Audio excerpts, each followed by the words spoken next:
Okay, so in this tutorial I'm going to show you how to convert your handwritten type into something that we can use in your final image.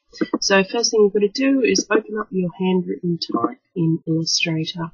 So to do that you just right click on it and choose Open with Adobe Illustrator. Okay, so I've got one here. Now I'm just going to zoom out by pressing Ctrl-. I'm going to click on the image. I'm going to go Object, Live Trace, Tracing Options. Just press OK to this notification. And now you have the Tracing Options box. The first thing I want you to do is click on Preview. And that way you can see the finished effect that you're going to get. This will take a little while sometimes.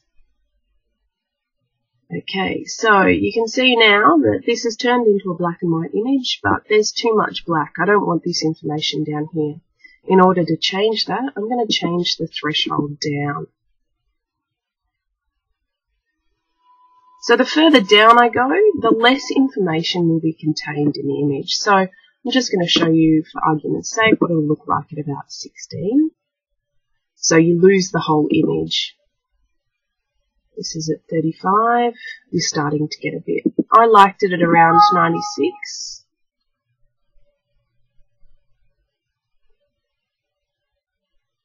So I'm just going to type in 96. Press Enter. And that's going to close and I end up with the image. Okay, so the next thing you need to do is Object, Expand. Okay.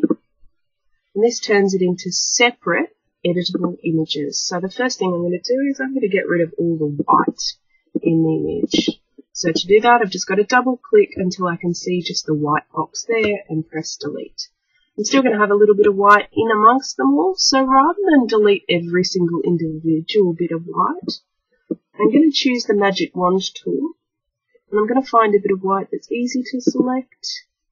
And that's now selected just all the white in the image, and I'm going to press delete. Okay, so now I'm left with the individual type and a few scribbles that were around the edge. So to get rid of those, I'm just going to click on those individually and delete them. Okay, that gives us our final image. Now, just in case you made a mistake or you've gotten information that you didn't want to get, what you can do is you can now edit this. So I'm going to cut off a little bit of this writing here just to show you how to do that. So I'm going to choose my eraser tool and I'm going to click and hold, but rather than the eraser, I'm going to go down to the knife.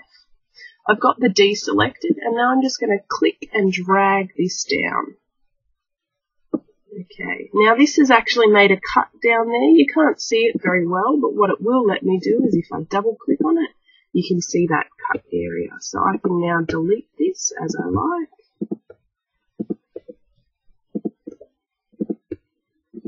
Double click it to get out of it, and then I can zoom out. Right, so that's how you convert your text into something that we can work with our final image. So once you've done that, I want you to cut that text out and paste it on the page that you're working on with your face.